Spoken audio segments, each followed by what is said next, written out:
Jahangir succession to throne.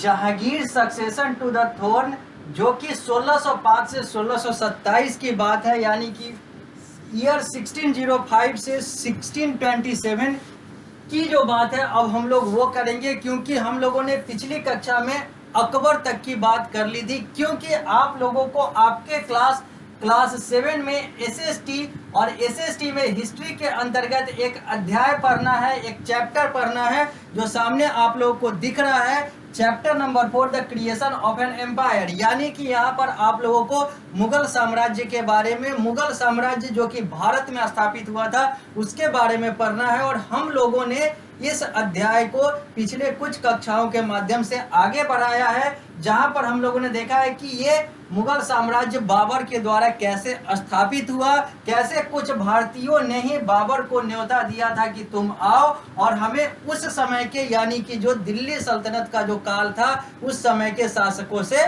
बचाओ। लेकिन बाबर आया तो, लेकिन वो बचाने के साथ साथ अपने आप को फैला गया और मुगल साम्राज्य, मुगल काल जो है वो भारत के लिए एक काल या फिर कहें तो भारत के लिए एक इतिहास बन गया, जिसमें हम लोगों ने देखा बाबर से शुरुआत हुई मुगलों की और मुगल जो भारत में आए। उसके बाद बाबर के बाद हम लोगों ने हुमायूं को देखा। फिर हम लोगों ने यह भी देखा कि हुमायूं को भागना पड़ा, यानी कि मुगल शासन का बीच में अंत भी हो गया था या फिर कहें तो बीच में रुक भी गया था, क्योंकि हुमायूं के बाद, हुमायूं के समय शेर शाह सूरी का सूर वंश जो था वो स्थापित हो गया, जिसमें हुमायूं हार गया था, जिसके कारण से हुमायूं को बाहर जाना पड़ा और सूर वंश Sher Shah Suri, grand trunk road वाले शेर शाह सूरी के द्वारा सूर वंश की स्थापना हुई।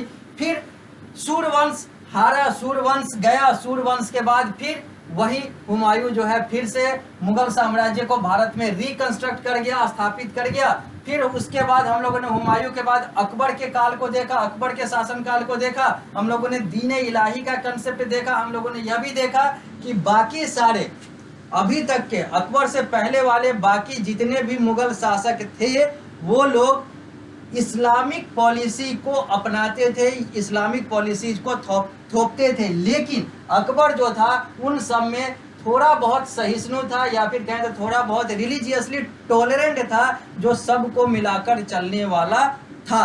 अब हम लोग आगे बढ़ेंगे और बात करेंगे जहांगीर की, यानी कि अकबर के बेटे की, जिसका वास्तविक नाम सलीम था।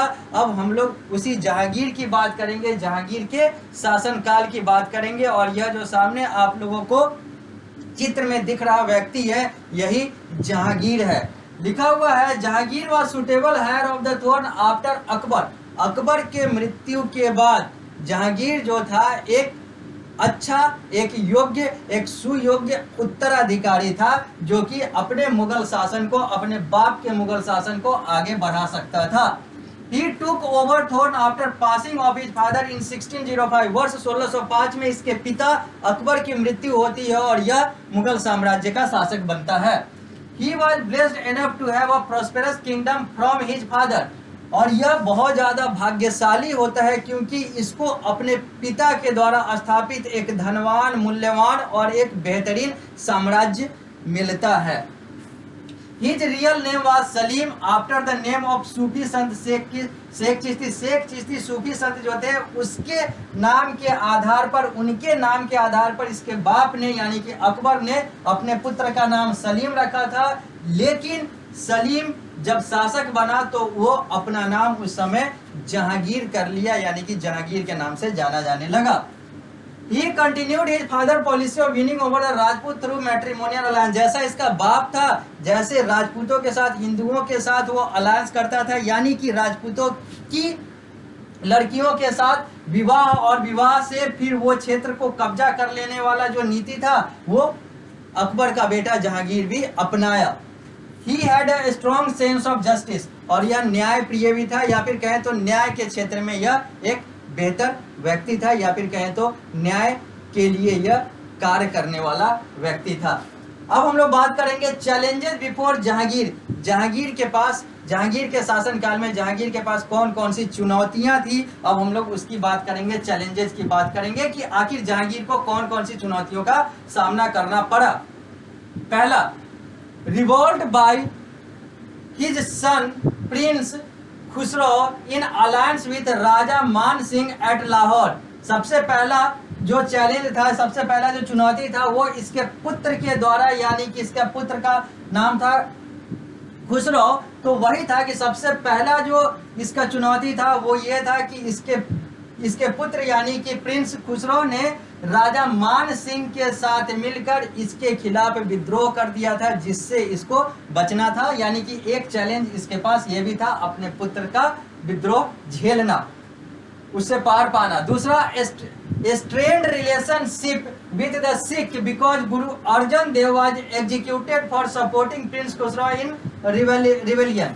अब यहाँ पर था कि एक इसका जो सिखों के साथ भी एक तनावपूर्ण संबंध हो चुका था, क्योंकि उस समय का जो सिख के जो गुरु अर्जन देव थे वो इसके पुत्र यानी कि इसके विद्रोही पुत्र का समर्थन कर रहे थे। Loss of Kandahar to the Persian, ये जो है कांधार जो अभी अफगानिस्तान देश का हिस्सा है, उस समय की बात करें तो उस समय ये जो कांधार था ये हार गया था और पर्सियन जीत गए थे, यानी कि पारसियों से ये कांधार हार गया था। अगला, Beed for independence bye Ahmednagar in the Deccan. जबकि दक्षिण की क्षेत्र की बात करें, डेक्कन क्षेत्र की बात करें तो वहां पर जो अहमदनगर था वहां पर भी लोगों ने अपने स्वतंत्रता की बात की, या फिर कहें तो वहां पर भी लोग स्वतंत्रता चाह रहे थे, स्वतंत्र होना चाह रहे थे। तो ये सब कुछ चैलेंजेस थे जो कि जहांगीर के समय जहांगीर को झेलना पड़ा, या फिर कहें तो जहांगीर के सामने ये सारे कुछ चुनौतियां आए। अब हम लोग बात करेंगे नूरजहां का। अब हम लोग जहांगीर से आगे बढ़ते हैं और बात करते हैं नूरजहां का। पृष्ठ संख्या 39 पर है, जो सामने आप लोग को स्मार्ट बोर्ड के माध्यम से दिख रहा है। साथ ही साथ ये आप अपने पुस्तक में भी देख सकते हैं, क्योंकि आप लोग जो पढ़ाई कर रहे हैं वो PSBI यानी कि public school board of India के पाठ्यक्रम के अनुसार पढ़ाई कर रहे हैं। और PSBI भारत में बड़े स्तर पर एकमात्र ऐसा बोर्ड है जो कि आप लोगों को ज्ञान के साथ साथ आप लोगों के कौशल को, आप लोगों के स्किल को, आप लोगों के और भी अलग अलग मेंटल एबिलिटी वाले प्रतिभा को निखारने के लिए प्रतिबद्ध है। तो अब हम लोग आगे बढ़ते हैं और बात करते हैं नूरजहां का। Emperor Jahangir married Mehrunnisa the daughter of Mirza Ghias Beg who was a noble in Akbar's court and gave her the title of Nurjahan, light of the world. अब हम लोग बात करते हैं तो यहाँ पे लिखा हुआ है इंपेरर जहांगीर मैरिड मेरुनिसा। इंपेरर जहांगीर जो था उसकी शादी होती है मेरुनिसा से। मेरुनिसा किसकी बेटी थी? तो मिर्जा घाइस बेग की थी। मिर्जा घाइस बेग कौन था? तो वो अकबर के कोर्ट में एक व्यक्ति था, यानी कि जहांगीर के बाप के कोर्ट में, अदालत में जहांगीर के बाप के कोर्ट में, अकबर के कोर्ट में एक व्यक्ति था, एक विद्वान व्यक्ति था, और उसी ने इसको टाइटल दिया था नूरजहां, यानी कि लाइट ऑफ द वर्ल्ड। नूर यानी कि लाइट यानी कि प्रकाश, जहां यानी कि वर्ल्ड यानी कि संसार, संसार का प्रकाश यानी कि लाइट ऑफ द वर्ल्ड यानी कि Nur Jahan. Emperor Jahangir promoted Nur Jahan to the status of Badshah Begum. और इंपेरर जहांगीर ने अपनी पत्नी नूरजहां को बादशाह बेगम का, यानी कि बादशाह जो है वो एक तरीके से बादशाह हो गया, तो बादशाह बेगम का, वो लोग बादशाह का प्रयोग करते थे, तो बादशाह बेगम का उपाधि इसी ने दिया, यानी कि अपनी पत्नी को, अपनी पत्नी जिसका नाम मेरुनिसा था, मेरुनिसा को नूरजहां का उपाधि उसके पिता के द्वारा दिया गया था। Light of the world Nurjahan का मतलब होता है, और नूरजहां को इसने यानी कि जहांगीर ने बादशाह बेगम का स्टेटस दिया। Nur Jahan position can be gauged from the fact that her name appeared on all farmans along with the imperial signature and coin were struck in her name। अब यहाँ पर नूरजहां को जो पद दिया गया, अब उसके क्या क्या चीजें थी, उससे क्या क्या जुड़े हुए अलग अलग पहलू थे, या फिर उसके कौन कौन से स्टेटस थे। तो हर जगह पर अगले का सिग्नेचर होगा, इंपेरियल सिग्नेचर, हस्ताक्षर होंगे, सिक्के पर नाम होगा, अलग अलग जो फरमान्स जो ऑर्डर्स हैं वहाँ पर वो नाम अपीयर करेगा, नूरजहाँ अपीयर करेगा। तो ये सारी चीज़ें, ये सारी प्रतिष्ठाएं जो है वो इस पद के साथ नूरजहाँ को मिला। फरमान में नाम आना, इंपीरियल सिग्नेचर होना और क्वाइन तक में नाम आना, यानी कि सिक्कों में नाम आना, हस्ताक्षर आना, फरमान्स में नाम आना यानी कि ऑर्डर्स में नाम आना, ये सारी चीज़ें जो है वो नूरजहाँ के स्टेटस को और ज़्यादा बढ़ा गया। जहांगीर डाइड इन 1627, जहांगीर की मृत्यु वर्ष 1627 में हो जाती है and was succeeded by Shahjahan, और इसके बाद जो शासक बनता है वो शाहजहां बनता है। After Jahangir death Nurjahan retired from court life and died in 1645, और जहांगीर की मृत्यु के बाद नूरजहाँ यानी कि उसकी पत्नी जो है वो कोर्ट लाइफ से अपने आप को बाहर कर लेती है, अपने आप को सेवानिवृत्त या फिर कहें तो रिटायर्ड कर लेती है, और उसकी मृत्यु जो है 1645 में हो जाती है। 1627 में उसके पति की मृत्यु होती है यानी कि जहांगीर की मृत्यु होती है, और 1645 में उसकी मृत्यु हो जाती है, नूरजहाँ की मृत्यु हो जाती है, यानी कि जहांगीर की पत्नी मेहरुनिसा की मृत्यु हो जाती है। और 1627 के बाद यानी कि जहांगीर के जाने के बाद शाहजहां जो है वो मुगल साम्राज्य को आगे बढ़ाता है, मुगल साम्राज्य का अगला शासक बनता है। अब हम लोग बात करेंगे रिलेशन विद द यूरोपियंस के साथ, यानी कि अंग्रेजों के साथ, या फिर कहें तो यूरोप महादेश के अलग अलग देशों के लोगों के साथ कैसा इन लोगों का संबंध था। अब हम लोग उसकी बात करेंगे। लिखा हुआ in the beginning Jahangir had friendly relation with the Portuguese. शुरू में अपने शासनकाल के शुरुआत में जहांगीर का पुर्तगालियों के साथ एक अच्छा रिलेशन था। पुर्तगाल यानी कि एक देश यूरोप महादेश का, यूरोप यानी कि एक महादेश, पुर्तगाल यानी कि देश यूरोप महादेश में। तो यूरोपियन का मतलब होता है, यूरोप का मतलब होता है एक महादेश, पुर्तगाल का मतलब होता है एक देश, और पुर्तगाल में रहने वाले लोगों को पुर्तगीज कहते हैं, पुर्तगाली कहते हैं। But their policy of piracy resulted in the withdrawal of the succession granted to them in the first half of the 16th century.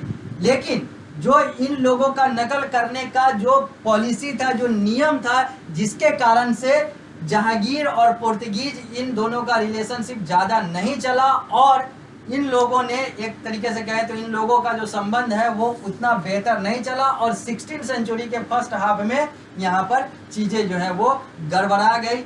दोनों ने अपना अपना, या फिर कहें तो दोनों का जो जितना भी संबंध या फिर जितने भी चीज़ें संधियाँ थी वो सारी चीज़ें टूट गई, क्योंकि यहाँ पर पायरेसी की चीज़ें आ गई, नकल करने की चीज़ आ गई, उसका जेरोक्स कॉपी बनाने की चीज़ आ गई।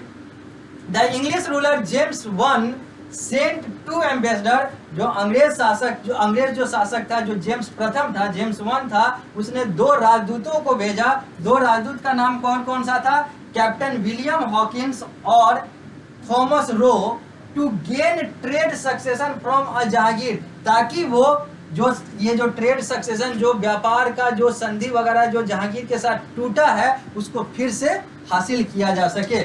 He gave the English permission to set up trading factory at सूरत, और फिर इसने परमिशन दे दिया तुम जाकर सूरत में वो चीज़ें स्थापित कर सकते हो, व्यापार के लिए इसने परमिशन दे दिया। यानी कि जहांगीर पहले पुर्तगालियों के साथ इसके अच्छे संबंध थे, पुर्तगालियों से इसके संबंध बिगड़े, इसने पुर्तगालियों से अपना संबंध तोड़ा, तो यहाँ पर यूरोप महादेश के दूसरे देश यानी कि इंग्लैंड ने इसका लाभ उठाया, और इंग्लैंड का शासक, उस समय का तत्कालीन शासक जेम्स प्रथम ने 2 राजदूत कैप्टन विलियम हॉकिंस और थॉमस रो को भेजा जहांगीर के पास, ताकि वो इस पुर्तगालियों का जो खालीपन था, यानी कि पुर्तगालियों के जाने के बाद जो खालीपन था, पुर्तगालियों का ट्रेड से जाने के बाद जो खालीपन था, उसकी पूर्ति की जाए, उसका लाभ उठाया जाए, और जिसके कारण से पुर्तगालियों के जाने के बाद इंग्लैंड का, यानी कि इंग्लैंड जो है वो व्यापार के लिए जहांगीर से परमिशन ले लेता है, और सूरत में उसे परमिशन, सूरत में उसे अनुमति मिल जाती है कि वो सूरत में व्यापार स्थापित कर सकता है। अब हम लोग बात करेंगे फैक्ट फाइल का, फिर हम लोग बात करेंगे शाहजहां का, और भी बहुत सारी बातें हम लोग को इस अध्याय में करनी है। तो हम लोग मिलते हैं अगली कक्षा में। इस कक्षा को हम लोग यहीं पर देते हैं विराम। जब हम लोग अगली कक्षा में मिलेंगे तो हम लोग बाकी बचे हुए जैसे शाहजहां हो गया, औरंगजेब हो गए, औरंगजेब के बाद और भी बहुत सारी चीज़ें हैं जो हम लोग को बात करनी है इस अध्याय में। तो मिलते हैं हम लोग अगली कक्षा में।